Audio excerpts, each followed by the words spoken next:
Sejumlah negara-negara asing akan menjadi pemodal pembangunan IKN Nusantara, antara lain Uni Emirat Arab, China, Korea Selatan, Jepang, hingga negara-negara Eropa.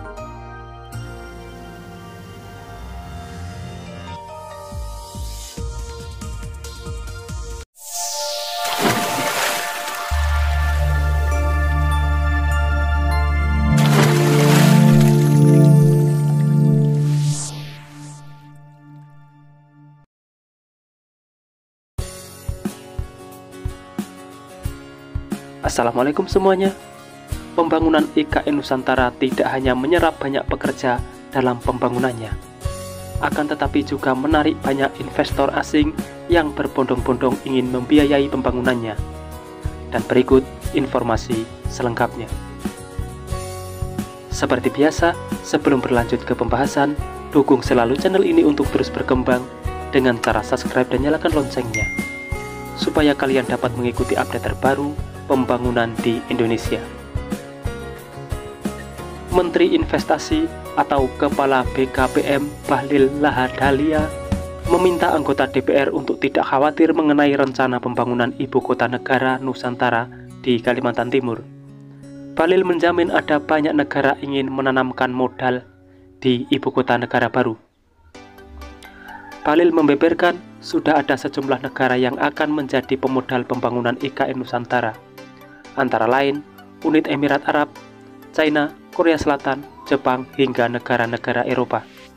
Tak hanya itu, Taiwan juga berminat untuk menanamkan modalnya di IKN Nusantara. Taiwan pun mau melakukan investasi lewat podcast, dan ini sudah dilaporkan ke Presiden. Beliau menegaskan pembangunan IKN tidak akan banyak menggunakan anggaran pendapatan dan belanja negara. Instrumen keuangan negara tersebut hanya akan membiayai 20% dari total dana yang dibutuhkan dalam pembangunan kota baru untuk Indonesia. Pembangunan IKN tidak semuanya lewat APBN. Kalau tidak salah, 20% dari total pendanaan IKN ini oleh APBN, sisanya lewat swasta. Presiden Jokowi meminta pembangunan Ibu Kota Negara atau IKN Nusantara masuk dalam proyek strategis nasional. Ini diungkapkan Menteri Koordinator Bidang Perekonomian Airlangga Hartarto seusai mengikuti rapat terbatas di Istana Bogor pada Selasa 6 September 2022 lalu. Presiden Jokowi menginstruksikan agar Ibu Kota Negara IKN Nusantara ditetapkan sebagai PSN guna mempermudah proses pembangunannya. Pada saat Presiden Jokowi memimpin rapat terbatas terkait evaluasi proyek strategis nasional di Istana Kepresidenan Bogor, Jawa Barat pada Selasa 6 September 2022 lalu, Presiden menginstruksikan agar seluruh PSN selesai secara fisik sebelum tahun 2024 mendatang. Menurut Menteri Airlangga, Presiden menekankan agar seluruh PSN dapat memberikan manfaat nyata bagi masyarakat Indonesia, khususnya dalam hal penciptaan lapangan kerja. Presiden juga berharap PSN yang ditetapkan pemerintah dapat memberikan efek berganda bagi perekonomian nasional. Apakah itu bendungan, apa itu jalan tol, itu membuka akses yang lebih luas, dan beberapa bendungan tentunya berada di wilayah-wilayah yang bisa mengurangi tingkat kemiskinan masyarakat. Dengan ketersediaan air dan juga dari segi irigasi yang lebih banyak dan lebih baik untuk terkait dengan masalah ataupun dengan program-program agrikultur atau program pertanian. Proyek strategis nasional atau PSN adalah proyek-proyek infrastruktur Indonesia yang dianggap strategis dalam meningkatkan pertumbuhan ekonomi, pemerataan pembangunan, kesejahteraan masyarakat, dan pembangunan di daerah. PSN diatur melalui peraturan Presiden, sementara pelaksanaan proyek dilakukan secara langsung oleh pemerintah pusat, pemerintah daerah, dan atau badan usaha serta kerjasama pemerintah badan usaha dengan mengutamakan pembangunan komponen dalam negeri.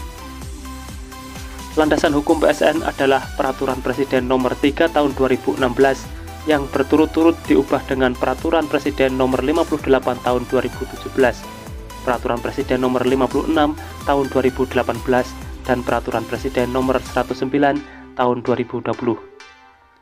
Di sisi lain, Tentara Nasional Indonesia Angkatan Laut TNI AL ikut aktif mengamankan pengiriman material dan logistik untuk pembangunan ibu kota negara Indonesia Nusantara di Kalimantan Timur.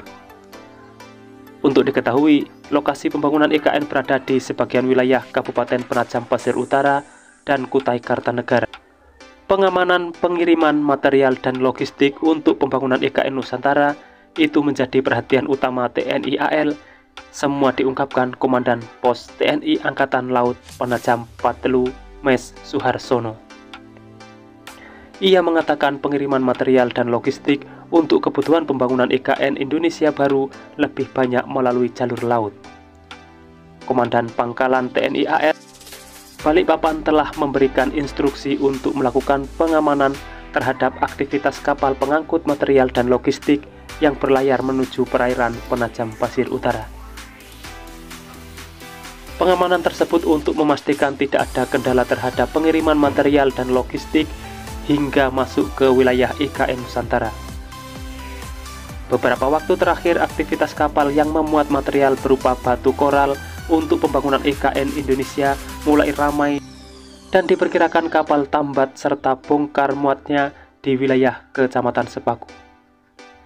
Pos AL Penajam diinstruksikan untuk membantu dan melancarkan aktivitas kapal pengangkut material dan logistik IKN Nusantara yang biasanya masuk wilayah setempat pada malam hari. Potensi kecelakaan lalu lintas transportasi umum jalur laut di perairan Teluk Balikpapan bisa diminimalisasi karena kapal pengangkut material dan logistik pembangunan IKN Indonesia baru mulai aktivitas pada malam hari. Pengamanan aktivitas kapal pengangkut material dan logistik untuk mengantisipasi terjadinya kendala dan permasalahan selama pembangunan IKN Nusantara. Selain itu, juga agar tidak terjadi keterlambatan pengiriman material dan logistik yang dapat menghambat proses pengerjaan pembangunan ibu kota negara Indonesia baru. Menteri Koordinator Bidang Perekonomian Manusia dan Kebudayaan Muhadjir Effendi menghadiri acara forum komunikasi staf ahli menteri yang diselenggarakan di Hotel Platinum Kota Balikpapan, Kalimantan Timur pada Selasa 6 September 2022 lalu. Menko Muhadjir menjelaskan bahwa pembangunan IKN Nusantara sebagai identitas nasional dan penggerak ekonomi Indonesia di masa yang akan datang. Kebijakan pembangunan IKN Nusantara juga merupakan aspek sosial dan aspek budaya yang ada di Kalimantan Timur tanpa mereduksi nilai-nilai sosial serta budaya dari masyarakat lokal. Tujuan dari pembangunan IKN Nusantara adalah untuk membangun identitas nasional, kota berkelanjutan di dunia, dan penggerak ekonomi Indonesia di masa depan. Pembangunan IKN Nusantara, konsep-konsep Future Smart, Forest City, dan Spong City guna menciptakan kota yang futuristik, cerdas, dan ramah lingkungan.